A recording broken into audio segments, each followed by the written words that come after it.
എല്ലാവർക്കും നമസ്കാരം. വേദാവിത്ത് ഹരിയിലേക്ക് സ്വാഗതം.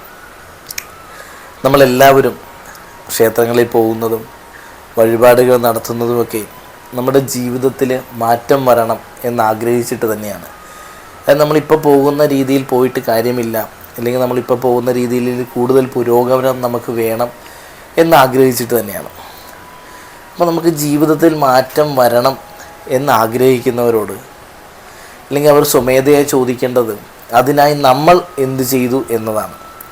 ഇപ്പോൾ ജ്യോത്സ്യൻ്റെ അടുക്കൽ ചെന്ന് വഴിപാട് കഴിക്കുന്നതിലോ, അല്ലെങ്കിൽ ജ്യോത്സ്യൻ പറയുന്ന വഴിപാടുകൾ ക്ഷേത്രത്തിൽ പോയി നടത്തുക, നമ്മുടെ വീട്ടിൽ വെച്ച് വിളക്ക് കത്തിച്ച് പ്രാർത്ഥിക്കുക, ഇതൊക്കെ നമുക്ക് തരുന്ന മാനസികമായിട്ടുള്ള ഉന്മേഷത്തിനുപരി നമ്മുടെ ജീവിതത്തിൻ്റെ വിജയത്തിന് വേണ്ടിയിട്ട് നമ്മൾ എന്താണ് ചെയ്തത് എന്ന് സ്വമേധയെ ഒന്ന് ചിന്തിക്കണം.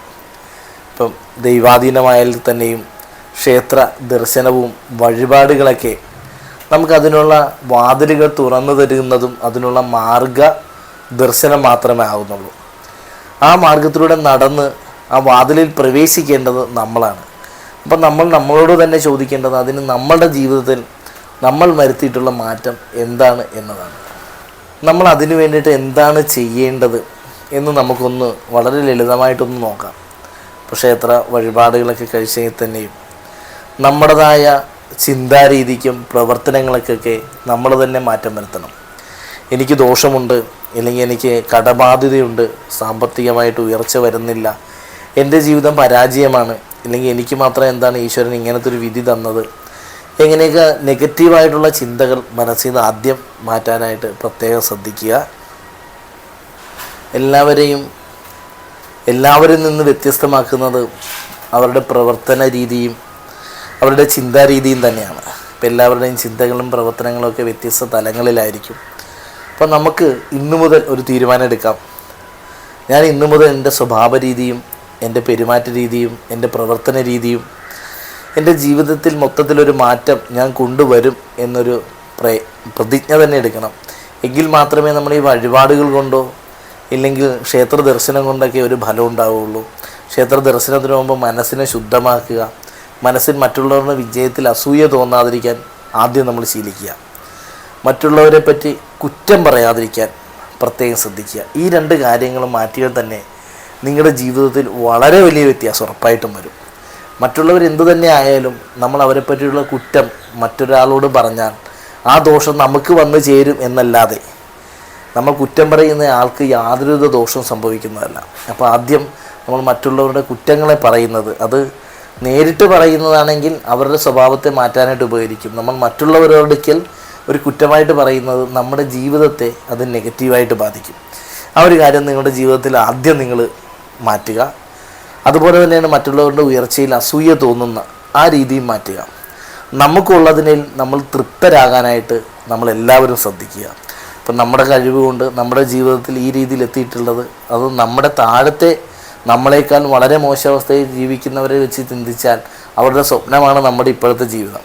അപ്പോൾ നമ്മൾ നമ്മുടെ ഒരുപടിക്ക് മുമ്പേ നിൽക്കുന്നവരുടെ ജീവിതത്തെ കണ്ടിട്ട് ഒരിക്കലും അസൂയപ്പെടാതിരിക്കാൻ വേണ്ടി പ്രത്യേകം ശ്രദ്ധിക്കുക. നമ്മുടെ ജീവിതത്തിന് ഇപ്പോൾ പ്രാർത്ഥനകളാണെങ്കിലും മനോശുദ്ധിയാണ് ഏറ്റവും പ്രധാനമായിട്ട് അതിനകത്ത് പറഞ്ഞിരിക്കുന്നത്. അപ്പം മനസ്സിൻ്റെ ശുദ്ധി നമുക്ക് അതുവഴി നമ്മുടെ ചിന്താധാരയെ മാറ്റാൻ പറ്റും. ആ ചിന്താധാര വഴി നമ്മുടെ പ്രവർത്തനങ്ങളിൽ മാറ്റമുണ്ടാകും. ആ പ്രവർത്തനങ്ങൾ വഴി നമുക്കൊരു പോസിറ്റീവായിട്ടുണ്ടാകും. നമ്മൾ ചെയ്തുകൊണ്ടിരുന്ന കീഴ്വഴക്കങ്ങളെല്ലാം മൊത്തത്തിലൊന്ന് മാറ്റാനായിട്ട് വ്യത്യാസം വരുത്തുക. നമ്മൾ രാവിലെ എണീക്കുമ്പോൾ തൊട്ട് രാവിലെ എണീക്കുന്ന സമയത്തെക്കുറിച്ച് ചേഞ്ച് വരുത്തുക. നമ്മൾ ആലസ്യതമായിട്ട് എല്ലാ കാര്യങ്ങളെയും തള്ളിക്കളയാതെ കൃത്യമായിട്ട് അടുക്കും ചീട്ടോടും കൂടി രാവിലെ എണീറ്റ് ഇത്ര മണിക്ക് ഇന്ന കാര്യങ്ങൾ ചെയ്തു, ഇന്ന സമയത്ത് പ്രാർത്ഥന ജീവിതത്തിൻ്റെ ഒരു വളരെ ഒഴിച്ചുകൂടാൻ പറ്റാത്തൊരു ഭാഗമാക്കി മാറ്റുക. അങ്ങനെ ആ ഈശ്വരൻ ഒരു 10 മിനിറ്റെങ്കിൽ 10 മിനിറ്റ് നമ്മൾ ധ്യാനനിരതമാകുമ്പോൾ നമ്മുടെ മനസ്സിലെ അനാവശ്യമായ ടെൻഷനുകളൊക്കെ മാറിക്കിട്ടും. പിന്നെ കൂടുതൽ വെപ്രാളപ്പെട്ട് എല്ലാ കാര്യങ്ങളും ചെയ്യാതിരിക്കാൻ വേണ്ടി പ്രത്യേകം ശ്രദ്ധിക്കുക.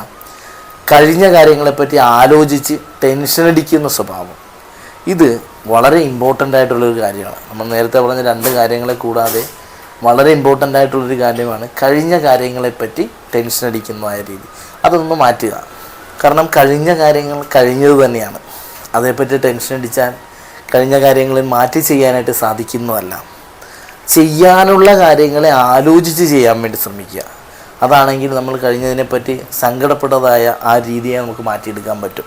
അത് നമ്മൾ ചെയ്യുന്ന കാര്യങ്ങൾ തെറ്റ് വരുമ്പോഴാണല്ലോ നമുക്ക് വ്യാകുലത വരുന്നത്. അപ്പോൾ നമ്മൾ എന്ത് കാര്യം ചെയ്താലും അധികം തിരക്കോ വെപ്രാളപ്പെടാതെ ചെയ്യുക. വരാൻ പോകുന്ന കാര്യത്തെപ്പറ്റി വ്യാകുലതപ്പെടാതെ ഇരിക്കുക. നമ്മൾ ടെൻഷൻ അടിച്ചെന്ന് വെച്ച് വരാൻ പോകുന്ന കാര്യങ്ങൾ അത് അങ്ങനെ തന്നെ സംഭവിക്കും. അത് വിവേകപരമായിട്ട് ചിന്തിച്ച് നമുക്ക് ദോഷമില്ലാതെ എങ്ങനെ മാറ്റാം എന്ന് ചിന്തിക്കുക. ഇതിനകത്ത് നിങ്ങൾ ഏറ്റവും പ്രധാനമായിട്ട് ചിന്തിച്ച് നോക്കുക. നമുക്ക് ശരാശരി ഇത്ര ആയുസ് വരെ നമുക്ക് പറഞ്ഞിട്ടുണ്ട്. ഒരു ഏകദേശം ഒരു 80 വയസ്സ് വരെ കൽപ്പിക്കാം. അത്ര നാളെ നമ്മുടെ ജീവിതം ഈ ഭൂമിയിലുള്ളൂ.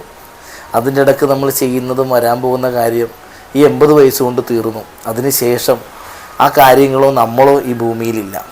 അപ്പം അതിൻ്റെ ഇടയ്ക്ക് നമ്മൾ നല്ല കാര്യങ്ങൾ ചെയ്താൽ നമുക്ക് വരുന്ന പ്രവർത്തനങ്ങളും ആ ഫലങ്ങളും ശുദ്ധമാകും. അത് നമ്മുടെ സന്താനങ്ങൾക്കും സന്തതി പരമ്പരകൾക്കും ശുഭമാകുമെന്ന് തന്നെയാണ് ഹിന്ദുമത വിശ്വാസം. അപ്പം അതുകൊണ്ട് നമ്മുടെ പ്രവർത്തനങ്ങളിൽ ഇന്നു മുതൽ മാറ്റം വരുത്തണം എന്ന് ദൃഢപ്രതിജ്ഞ എടുക്കുക. ക്ഷേത്രത്തിലോ ക്ഷേത്ര ദർശനത്തിലോ വഴിപാടുകൾക്കോ എന്താണ് അതിൻ്റെ ഉദ്ദേശശുദ്ധി എന്ന് മനസ്സിലാക്കുക. ഇപ്പോൾ ശത്രു സംഹാരം നടത്തിയ നമ്മുടെ ശത്രുക്കളെല്ലാം നശിക്കും എന്നതല്ല, നമ്മളോടുള്ള വിരോധം മറ്റുള്ളവർക്ക് മാറിക്കിട്ടും എന്ന് പറഞ്ഞ പോലെ തന്നെ ഏതൊരു കാര്യത്തിന്, ഇപ്പോൾ ജോലി കാര്യം എന്ന് പറയുമ്പോൾ നമ്മുടെ പ്രയത്നമാണ് ഏറ്റവും വലുത്. ക്ഷേത്രത്തിൽ പോയി വഴിപാട് കഴിച്ച് വീട്ടിൽ വന്നിരുന്ന് എനിക്ക് നാളെ ജോലി കിട്ടും എന്നിരുന്നാൽ ഒരു മനുഷ്യർക്ക് ഒന്നും ലഭിക്കാൻ പോകുന്നില്ല. അങ്ങനെയായിരുന്നെങ്കിൽ ഈ ലോകത്ത് എല്ലാവർക്കും എല്ലാം നേടാൻ പറ്റിയേനെ. അപ്പം നമ്മുടെ മനസ്സിനെ, ശരീരത്തെ വിജയിപ്പിക്കാനാണ്, മനസ്സിനെ ജയിക്കാൻ വേണ്ടിയിട്ടാണ് ഈ വഴിപാടുകളും പ്രാർത്ഥനകളും. എന്ന് പറഞ്ഞ പോലെ നമ്മൾ കാര്യസാധ്യത്തിന് വേണ്ടി വഴിപാട് ചെയ്യുമ്പം ആ കാര്യത്തിന് വേണ്ടിയിട്ട് ഞാൻ എന്ത് ചെയ്തു, ഇല്ലെങ്കിൽ എനിക്കെന്താണ് ചെയ്യാനുള്ളത് എന്ന് ചിന്തിക്കുക. ഇപ്പോൾ പഠന കാര്യത്തിനാണെങ്കിൽ പഠനത്തിൻ്റെ മടി മാറ്റാനാണ് പഠനത്തിനുള്ള വഴിപാടുകൾ കൊണ്ട് ഉദ്ദേശിക്കുക. ആ മടി മാറ്റുക വഴി നമുക്കുള്ള പ്രയത്നത്തിന് ഫലം ലഭിക്കാൻ കൂടി വഴിപാടിന് സാധിക്കും. എന്നാൽ അതിൻ്റെ പ്രയത്നം കൊണ്ടുവരേണ്ടത് നമ്മൾ തന്നെയാണ് എന്ന് പറഞ്ഞതുപോലെ തന്നെയാണ് നിങ്ങളുടെ ജീവിതത്തിലെ ഓരോരോ കാര്യങ്ങളും. പക്ഷെ അപ്പം നമ്മളോട് ചോദിക്കുന്നവരുണ്ട്, എന്ത് ചെയ്തിട്ടും നമുക്ക് വിജയം ലഭിക്കുന്നില്ല, എന്ത് ചെയ്തിട്ടും സാമ്പത്തിക ബാധ്യത മാറുന്നില്ല. അപ്പോൾ ഈ സാമ്പത്തിക ബാധ്യത എന്ന് പറയുന്നത് വളരെ പ്രധാനമായൊരു ഘടകം തന്നെയാണ്. ആ ഒരു കാര്യങ്ങൾ കൃത്യമാണെങ്കിൽ നമ്മുടെ ടെൻഷനുകൾ ഏകദേശം 40% കുറയുന്നു തന്നെയാണ്. അപ്പോൾ സാമ്പത്തിക ബാധ്യത നമുക്ക് മാറാൻ വേണ്ടി നമ്മൾ എന്ത് ചെയ്യണം? ഇപ്പോൾ നമ്മൾ കൃത്യമായിട്ടൊരു പണിക്ക് പോകുന്നു, അവിടെ നമുക്കൊരു 1000 രൂപ കിട്ടുന്നുണ്ട്. 1000 രൂപ കൊണ്ട് നമ്മുടെ കാര്യങ്ങളെല്ലാം ചെല്ലുന്നു പോകുന്നു. നമുക്കൊരു ദിവസം 1100 രൂപ വേണം. ആ ഒരു കണക്ക് പ്രകാരം പോയി കഴിഞ്ഞാൽ എന്ത് വഴിപാട് ചെയ്താലും ആ കാര്യത്തിന് മാറ്റം വരുന്നതല്ല. അപ്പം നമ്മുടെ ആവശ്യകതകൾക്കുള്ള പൈസയെ കണ്ടെത്താനുള്ള അടുത്ത മാർഗം എന്താണോ അത് നമ്മൾ ചെയ്യുക. ഇല്ലെങ്കിൽ നമ്മുടെ ആ ചെലവിനെ നിയന്ത്രിക്കാനായിട്ടുള്ള കാരണങ്ങൾ നമ്മൾ ചെയ്യുക. അതിന് വേണ്ടിയിട്ടുള്ള കാരണങ്ങൾ നമ്മൾ പ്രാർത്ഥനയോടൊപ്പം പ്രവർത്തന രീതിയും കൂടി കൊണ്ടുവരിക. നമുക്ക് കിട്ടുന്നതിൽ നിന്ന് 1% നമ്മൾ നമ്മുടെ സമ്പാദ്യമായിട്ട് മാറ്റിവെക്കാൻ വേണ്ടി നമ്മൾ ശ്രമിക്കണം. അതിനുവേണ്ടിയുള്ള സാഹചര്യങ്ങൾ ഉണ്ടാക്കി തരുന്നതാണ് ശ്രീ സൂക്ത മന്ത്ര പുഷ്പാഞ്ജലി. അതുപോലെ തന്നെ ഗണപതി ഹോമത്തിൽ ധനലക്ഷ്മി മന്ത്രം കൊണ്ടുള്ള ഗണപതി ഹോമം. ഇതൊക്കെ സാമ്പത്തിക ഭദ്രത നമുക്ക് ഉറപ്പിക്കാനായിട്ട് നമുക്ക് തന്നെ ഒരു മാനസിക ബലം തരുന്ന വഴിപാടുകളാണ്. അതുപോലെ തന്നെയാണ് എല്ലാ ക്ലേശങ്ങളും, മനസ്സിൻ്റെ ക്ലേശങ്ങളൊക്കെ നേറി മനോബലത്തിന് വേണ്ടി ദേവീക്ഷേത്രത്തിൽ തൃഷ്ടിപ്പ് മന്ത്ര പുഷ്പാഞ്ജലി കഴിച്ചാൽ നമ്മുടെ മനസ്സിന് വരുന്ന അനാവശ്യമായിട്ടുള്ള ദുർചിന്തകളും ടെൻഷനുകളൊക്കെ മാറി നമുക്ക് മുന്നോട്ട് പോകാം. ഇന്നു മുതൽ നമ്മളെല്ലാവരും ഒരു ശപഥം എടുക്കുക, എൻ്റെ ജീവിതത്തിൽ ഞാനൊരു മാറ്റം കൊണ്ടുവരും.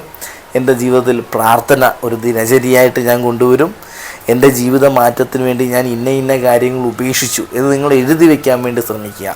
ആ എഴുതി വെച്ചതിനെ പ്രാവർത്തിക തലത്തിലേക്ക് എത്തിക്കാൻ വേണ്ടി ശ്രമിക്കുക. അതിനൊക്കെ നിങ്ങൾക്ക് പ്രാർത്ഥന ഒരു ശക്തിയേകുന്നതാണ്. അപ്പം എല്ലാവർക്കും ജീവിത വിജയത്തിനുള്ള മാനസിക ബലം ലഭിക്കട്ടെ എന്ന് മൂകാംബിക ദേവിയോട് പ്രാർത്ഥിച്ചുകൊണ്ട് എല്ലാവർക്കും നന്ദി, നമസ്കാരം.